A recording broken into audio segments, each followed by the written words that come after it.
A peace letter has been written to Prime Minister Narendra Modi and Pakistan's Prime Minister Shehbaz Sharif. But the timing raises a bigger question. Can India be expected to reopen dialogue with a country that has repeatedly used terror as state policy? This is not a normal neighborly dispute.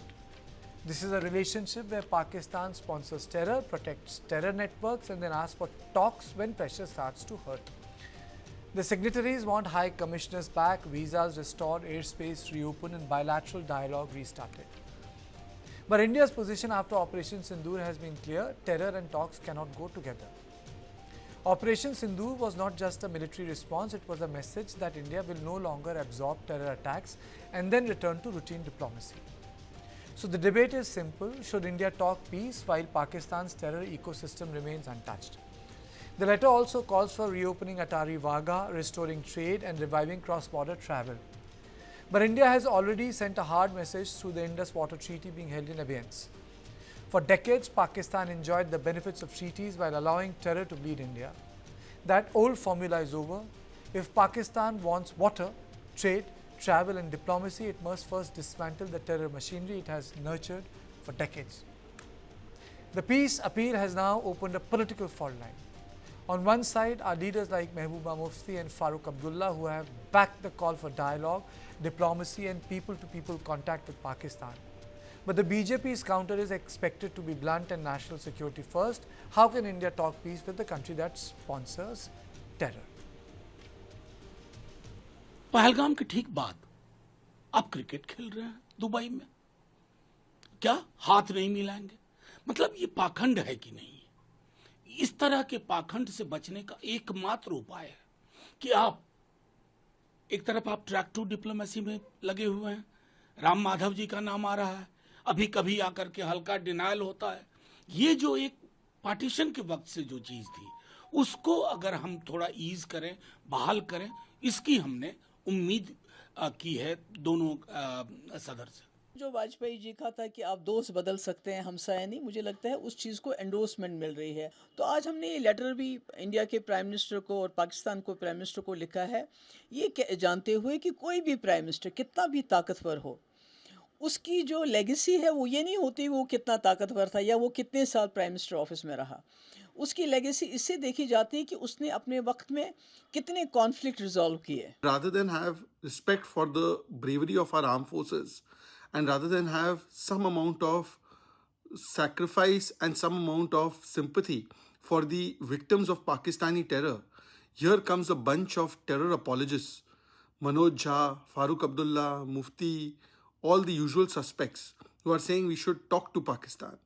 These are the same people who keep on batting even after terrorism is done by Pakistan. These are the same people who have soft approach on terrorism. After 26/11, what did we do? Nothing. This kind of letter is an insult to the martyrs also. The appeal speaks of culture, religion, heritage and people-to-people contact, but people-to-people contact also cannot be a mask for state-sponsored terror. Kartarpur, visa, buses, borders cannot be discussed in isolation from Pahalgam, Pulwama, 26/11, decades of cross-border bloodshed. Peace is not a slogan. Peace begins when Pakistan stops exporting terror. But the bigger question here is, and with the guest, the larger idea of this conversation is, should we talk to Pakistan? What should we talk to Pakistan? Whom should we talk to in Pakistan? Should we be talking to Asim Munir? Can our conversation change the behavior of the state of Pakistan? What should be expectation from Pakistan? So in this conversation, I've got three very known experts, and this conversation is not going to be about BJP and Congress. This conversation is not going to be about rhetorical position. This conversation is going to be about what should India be doing. And I have got three people who understands the issue of national security very well. I am joined by Dr. Tara Kartha, former Director, National Security Council Secretariat, Ambassador Veena Sikri, former Indian diplomat, and I am also joined by Lieutenant General Shaukin Chauhan, former DG Assam Rifles, and he recently wrote a book on Pakistan. Let me start with Dr. Tara Kartha. Madam, should we talk to Pakistan? And if we should, why should we talk to Pakistan? Is it the right moment to talk to Pakistan? And if we are talking to Pakistan, madam, who are we talking to? What is track 2? How should we encompass it? And please educate our viewers, because a lot of things get lost in rhetoric. Yeah, actually, in the broader sense, when you said, should we talk to Pakistan? Yes, we should. Because even during the height of the Cold War, you had, the Soviet Union and the US talking to each other. That's how eventually they brought down tension. They came to the first nuclear treaty. So on the broad question, should we talk? Yes.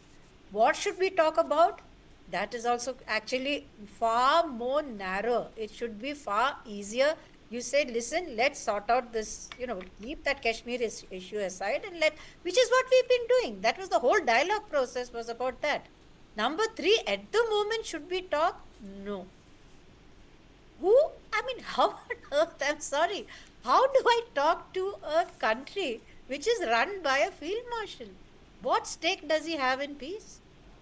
He has the Pakistan army has absolutely no stakes in saying, we are friends with India and let's sort those two. They have no stakes in it. A democratically elected government, for all its mistakes and its shambles which democracy brings with it, at least is accountable to the people to bring some improvement in their life. If trade, for example, has to start, it will bring hell of a lot of benefits to Pakistan. That will be appreciated by a democracy, not by how does General Munir and crowd want, even care whether the people on the ground are better off or not. So that's why I said there are 3 different answers to your question. We must talk, but talk to whom? Definitely not to this crowd. And I just, if I may add here just for a minute, in my experience of this whole track 2 dialogue, it was nice to talk to the Pakistanis. There are, of course, a lot of sensible people out there who are at the track 2 level, track 1.5 level, who genuinely want this thing to go forward. But in the end, did anything come out of it? No. Why? Because the same thing, it's a military managed state. They couldn't even say what they wanted to say publicly because there is a minder in the audience. So what track 2? We can say whatever we like. The Pakistanis can't. With the best of intentions, they cannot. Okay. Okay, Ambassador Sikri, your opening comments about the letter that has gone to both the premiers. Do you think it's, I'm not trying to read motive, is it because there's pressure on the Pakistani establishment right now? How do you see this attempt? And yeah, we don't get to choose our neighbors, we don't choose our neighbors, but how do you deal with a neighbor like Pakistan? I think is the question which a lot of people frame it in the context of management of conflict, if I may use the word, ma'am. The Ferris wheel of India-Pakistan relations has been following this route all along, and that's why it keeps rotating without any result. That, there is an incident, a terrorist attack, and then India breaks off all talks, and then Pakistan begins to feel the pressure, and then they mount this kind of, oh, we are good guys and talk to us kind of thing, and we start all over again and have the same result. That there is a thing. The Pakistan army, Dr. Tarakata is absolutely right, as long as the Pakistan army is the minder of Pakistan, they are committed to eternal enmity with India. That is their commitment, because that is their raison d'etre.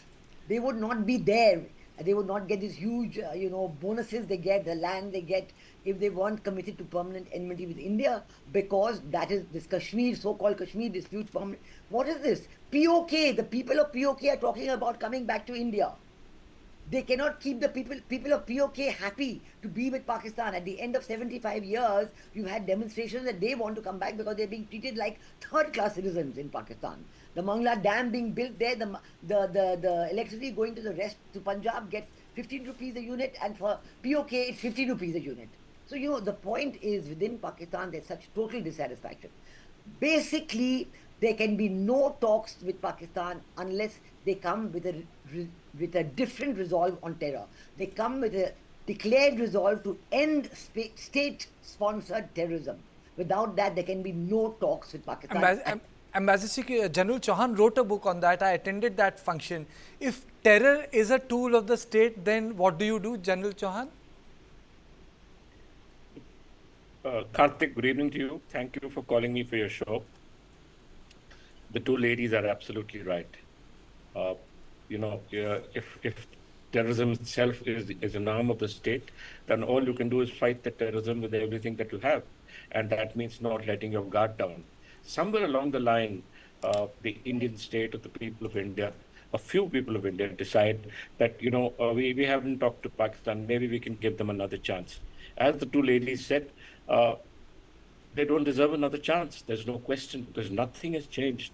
Dialogue, in fact, may work the opposite way. It may reduce pressure without changing behavior.